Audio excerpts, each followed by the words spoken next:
Nos últimos anos, tenho ouvido de forma recorrente o comentário de muitas pessoas alarmadas com o ensino de muita gente que parece estar falando contra as disciplinas espirituais. Quando falo de disciplinas espirituais, estou falando daquelas práticas da vida do cristão, vida de oração, vida na palavra, tempo devocional com Deus, seu momento pessoal de adoração, que ao longo de toda a história do cristianismo tem regido a vida dos homens e mulheres fiéis ao Senhor, piedosos, na sua prática devocional. No entanto, ultimamente, aquilo que durante anos foi considerado uma virtude parece estar sendo visto como se fosse algo errado ou uma ameaça. E muita gente, em nome de um ensino da graça, que quando faz essa aplicação, entendo que na verdade está distorcendo o entendimento do que é graça, eles começaram a falar contra as disciplinas espirituais. Alegam eles que nós não podemos fazer nada que tenha cara de merecimento, uma vez que a definição bíblica de graça é favor imerecido. Concordo plenamente que a manifestação da graça de Deus é um favor imerecido. A Bíblia é muito clara a respeito da nossa salvação pela fé. Efésios 2 diz, pela graça sois salvos, mediante a fé. Isso não vem de vós, é um dom de Deus, não vem das obras para que ninguém se glorie. No entanto, apesar de abraçarmos uma salvação que nos é oferecida sem mérito, isso não significa que a gente não tenha responsabilidades com a própria vida cristã que nos foi comunicada, transmitida e que deve ser vivida de forma a honrar o Senhor. As disciplinas espirituais nunca deveriam ser vistas como mérito.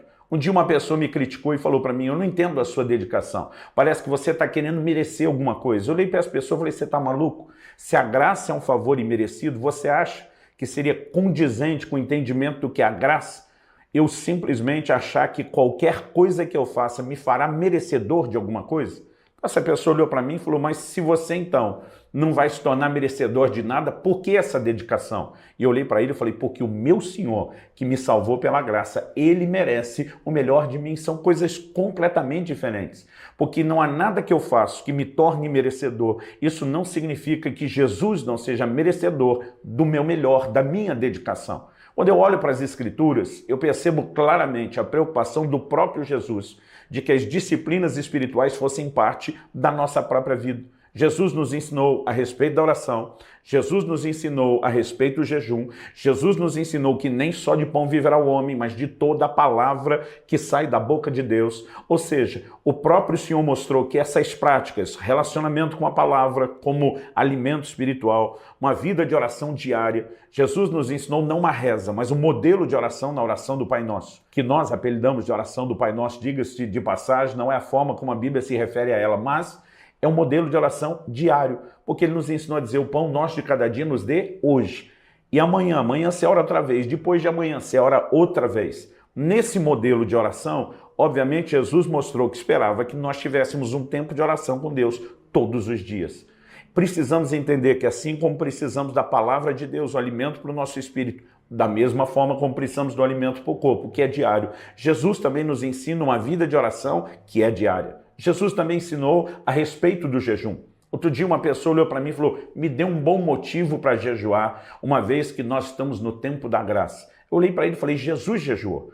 Ele olhou para mim e disse assim, Jesus estava debaixo da velha aliança, como quem diz, era alguém que fez isso só lá no passado e que esse tempo em que nós estamos não é necessário. Eu olhei para essa pessoa como que dizendo, eu vou ignorar o que você está falando sobre o Jesus que está confinado à velha aliança. Porque muitas vezes as pessoas estão apresentando os ensinos de Jesus como se fosse mero e simplesmente para um judeu da velha aliança. Eu discordo veementemente.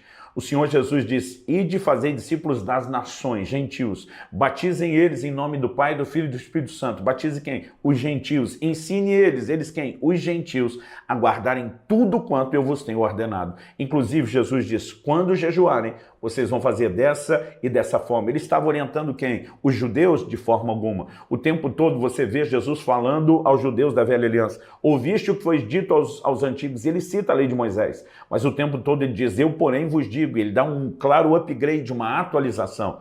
Em João 13:34, Jesus diz, um novo mandamento vos dou. Você só vai entender isso se reconhecer que Hebreus 7:12 diz que onde a mudança de sacerdócio, a mudança de lei. Obviamente que a palavra de Deus está mostrando é que haveria uma mudança de aliança, haveria uma mudança de lei para graça.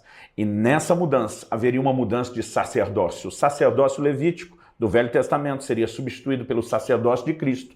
do Novo Testamento, segundo a ordem de Melquisedeque, como diz o livro de Hebreus. No entanto, esse novo sacerdócio, obviamente, tinha leis. Jesus diz, aquele que tem os meus mandamentos e os guarda, esse é o que me ama. Jesus trouxe mandamentos. Sustentar os mandamentos de Cristo não é a repetição dos mandamentos que foram dados por intermédio de Moisés. Jesus dizia aos judeus, ouviste o que foi dito aos antigos, lei de Moisés. Logo depois ele dizia, eu porém vos digo.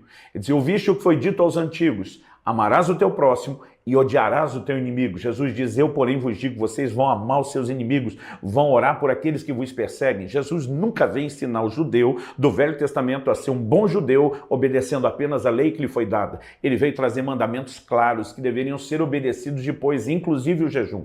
Quando questionaram o Senhor Jesus, certa ocasião, perguntando por que os discípulos de João e dos fariseus jejuam e os seus não? O Senhor Jesus responde, eles não podem jejuar enquanto o noivo está presente. Dias, porém, virão em que o noivo lhe será tirado, e então jejuarão. O que significa o noivo ser tirado? O noivo é uma referência ao próprio Jesus. Isso significa sua morte, ressurreição, assunção aos céus, até a ocasião da sua vinda. Jesus diz, nesse tempo, que é claramente a definição da nova aliança, nós iríamos jejuar. Portanto, oração, jejum, meditação na palavra, vida de adoração, são todas práticas ensinadas aos cristãos da nova aliança. A Bíblia diz que nós temos que orar sem cessar. Paulo diz isso em 1 Tessalonicenses 5,17. Escrevendo aos Efésios, ele diz, orando em todo o tempo. Então espera-se não só a oração diária que Jesus falou, mas uma vida de oração contínua. Isso é algo que se espera de todo cristão. Assim como Jesus diz, nem só de pão viverá o homem, mas de toda a palavra que sai da boca de Deus, o apóstolo Paulo escreve aos Colossenses e diz, habite ricamente em vós a palavra de Cristo. Portanto, precisamos de tempo lendo, meditando, refletindo na palavra de Deus. São disciplinas que devem marcar a vida do crente. No entanto, alguns pregadores estão dizendo que a gente não precisa disso. Que essas práticas, na verdade, nos induzem a pensar com a mentalidade legalista de merecimento, quando, na verdade, elas não têm absolutamente nada a ver com mérito, com merecimento. Elas são, na verdade, ferramentas poderosas que despertam em nós uma consciência da nova realidade, da nova criação. Quando eu olho para o Novo Testamento, obviamente, eu vejo a palavra de Deus apresentando uma guerra de naturezas. A palavra de Deus fala a respeito de como carne milita, luta, guerreia, batalha contra o espírito luta, milita, guerreia e batalha contra a carne. Atribuir isso como se fosse uma batalha do Espírito Santo contra a carne e não nossa é um grande equívoco. Até porque eu gosto de dizer para as pessoas, se é o Espírito Santo que está lutando contra a carne, como é que na sua vida ele está perdendo de goleada? Nós precisamos entender que na linguagem de Paulo aos Romanos e aos Gálatas, carne e espírito fala de velha e nova natureza. Alguns crentes tentam recusar a ideia de que depois de nascerem de novo tem que lidar com a realidade da velha natureza. Mas isso não pode ser refutado. Jesus disse em João, no capítulo 3, no versículo 6, para Nicodemos, o que é nascido da carne é carne, o que é nascido do espírito é espírito. Nós precisamos entender, em primeira carta de Paulo aos Coríntios, no capítulo 15, Paulo diz que assim como trouxemos a imagem do primeiro Adão, aquele homem caído que transmitiu a natureza pecadora a todos os homens, Romanos 5,12 diz isso, por meio de um só homem entrou o pecado no mundo, através do pecado a morte passou a todos os homens. A palavra de Deus diz que assim como trouxemos a imagem do primeiro Adão, devemos trazer a imagem do último. Quem é o último Adão? Em Romanos 5, Paulo diz que Adão, o primeiro, prefigurava o que havia de vir, uma clara referência a Jesus. Esse último Adão é apresentado por Paulo aos Coríntios num claro contraste, distinção, e diz, enquanto o primeiro Adão é apenas uma alma, um ser vivente, o último Adão é um espírito vivificante. Enquanto o primeiro Adão é natural, o último é espiritual. Enquanto o primeiro é terreno, o último é celestial. E ele chama esse último Adão de o segundo homem. Portanto, ele também é homem, assim como o primeiro é homem, mas enquanto o primeiro é só natural, o último é espiritual. Enquanto o primeiro é só terreno, o último é celestial. Enquanto um é só um ser vivo, o outro é um ser que vivifica. Por eliminatória, a Bíblia está dizendo que Jesus é o último Adão. Qual é a relação entre o primeiro Adão e Jesus? Jesus veio para cumprir o propósito que o primeiro nunca cumpriu.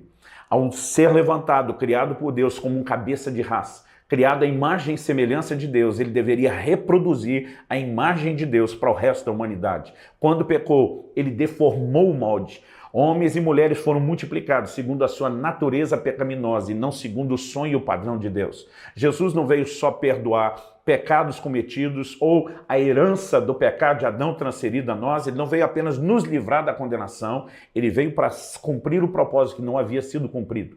É por isso que há necessidade de um outro cabeça de raça. E a razão pela qual Jesus é chamado de último é porque, diferente do primeiro, ele não iria falhar. Jesus vem gerar uma linhagem semelhante a si mesmo, que é semelhante a Deus. Quando o apóstolo Paulo fala disso, ele diz, assim como trouxemos a imagem do que é terreno, traremos também a imagem do que é celestial. Como trouxemos a imagem do terreno, o primeiro Adão? Por nascimento. Salmo 51,6 diz, eu nasci em iniquidade, em pecado me concebeu minha mãe. Salmo 58,3 diz, os ímpios se alienam desde a madre, desde que nascem, proferem mentiras. Romanos 5,2 diz que o pecado, e junto com o pecado a morte, por meio do primeiro homem, entrou e passou a todos os homens. Como passou? Por nascimento. Então nos tornamos semelhantes ao primeiro Adão por nascimento. Como nos tornaremos semelhantes ao último Adão?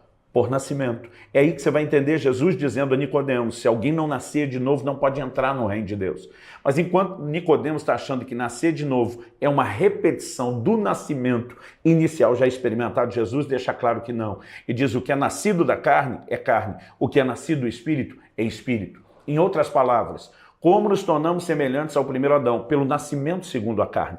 Como nos tornaremos semelhantes a Jesus? Pelo nascimento segundo o Espírito. Quando alguém nasce de novo, ele não tem mudanças físicas, ele não sofre uma mudança mental, intelectual, a mudança é espiritual. Porque no nosso espírito, após o novo nascimento, a natureza de Deus nos foi comunicada. No entanto, a natureza de Deus foi comunicada ao nosso espírito. E quando nascemos de novo, o nosso espírito não desencarnou, não abandonou a carne, o corpo, aonde está a natureza do primeiro Adão. Logo, há um conflito de naturezas. Por ocasião da vinda de Jesus, haverá transformação do corpo. A Bíblia é clara em mostrar a necessidade dessa transformação. Paulo diz que carne e sangue não podem herdar o reino de Deus. Por que não? E diz porque corrupção, que está na carne, não pode herdar a incorrupção do reino de Deus. Essa é a razão pela qual há um desfecho de transformação dos corpos, de ressurreição dos mortos e transformação dos vivos por ocasião da vinda de Jesus. Até que esse momento chegue e haja a transformação da carne, ainda lutamos com a velha natureza. Então, quando você lê Romanos 7, pode parecer que Paulo está advogando a teologia da derrota fatídica e inevitável ao pecado. Não está. Quando você entra em Romanos 12, você vê Paulo falando de vitória. Alguns às vezes ensinam como se fosse a teologia da vitória fatídica e inevitável ao pecado. Eu quero te dizer, também não é. O equilíbrio de Romanos 7 com Romanos 8 é você entender que Paulo nos coloca no meio de duas naturezas. E ele diz, os que se inclinam para a carne, velha natureza, pensam, cogitam das coisas da carne. E essa inclinação dá para a morte. Mas ele diz, os que se inclinam para o Espírito, eles cogitam, pensam das coisas do Espírito. E esse pendor, essa inclinação para o Espírito, dá para a vida. O que eu e você precisamos entender é que agora, depois do novo nascimento, precisamos alimentar a consciência espiritual da nova natureza. Quando eu e você gastamos tempo na palavra, tempo de adoração, tempo com a vida de oração, jejuando, buscando a Deus, nós não estamos entrando num lugar que nos torna merecedores das coisas. Nós estamos permitindo que uma consciência maior da realidade espiritual se instale dentro de nós e nos governe. Nós estamos empoderando a nova natureza e enfraquecendo a velha para que a nova natureza nos governe. No entanto, eu vejo muitas pessoas que tomam, na verdade, um porre de entretenimento, fazem de tudo para alimentar os valores carnais, muitas vezes sem ter a consciência de quão sério isso é. Gastamos tempo demais em filmes, seriados, onde a maioria dos seus valores são contraditórios à palavra de Deus. A gente se diverte com a mentira, com o adultério, com o engano, com a violência. Muitas vezes estamos lá na frente de um filme torcendo por coisas que na vida real nós condenamos.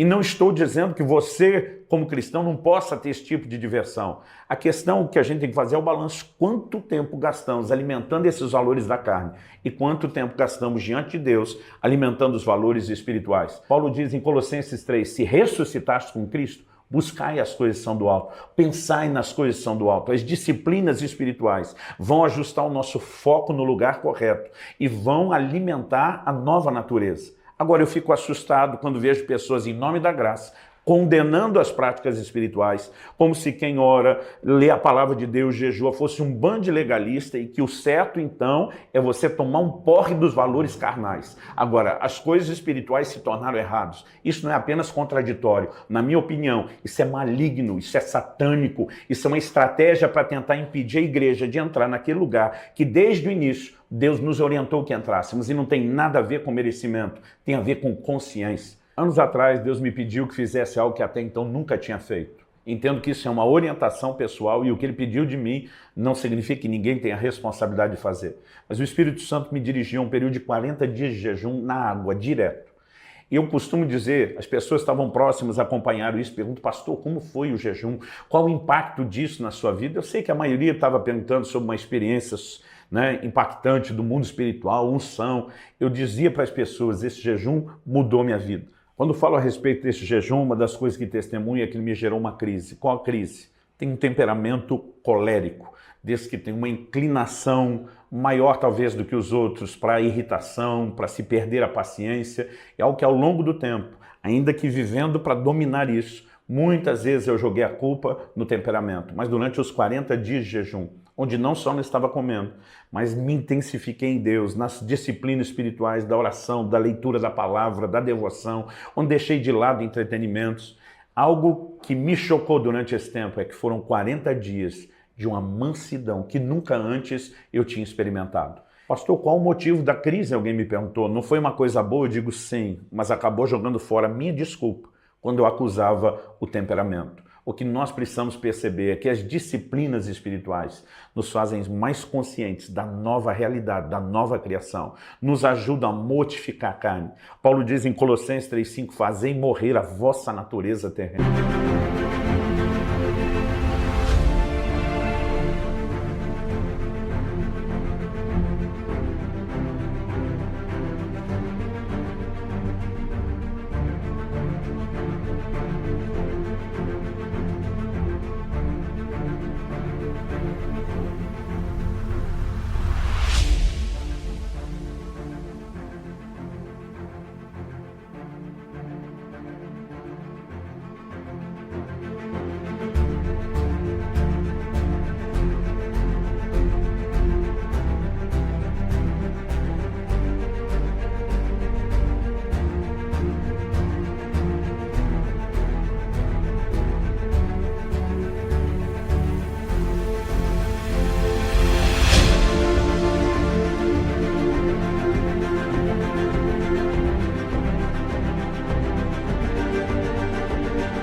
As disciplinas espirituais nos ajudam a tomar consciência da nova realidade, das realidades da criação e nos ajudam a sufocar, a suprimir e a mortificar a carne. Sem elas, nós não vamos caminhar no nível de consciência que deveríamos e não tem nada a ver com merecimento. Tem a ver com consciência espiritual. A Bíblia é clara em dizer de inclinar-se para o espírito ou inclinar-se para a carne. Outro dia alguém me disse, isso é o evangelho do mérito. Falei, negativo. É o evangelho da semeadura e ceifa. Gálatas 6, versículo 7 e 8 diz, Deus não se deixa escarnecer. Outra versão diz, de Deus não se zomba. Tudo que o homem semear, isso também ceifará. O que semeia na carne, da carne colhe corrupção. O que semeia no espírito, do espírito colhe a vida eterna. Nós precisamos decidir onde colocar a nossa semente e entender que é de lá que vem a colheita. Se apenas alimentamos uma natureza carnal, a colheita não será diferente.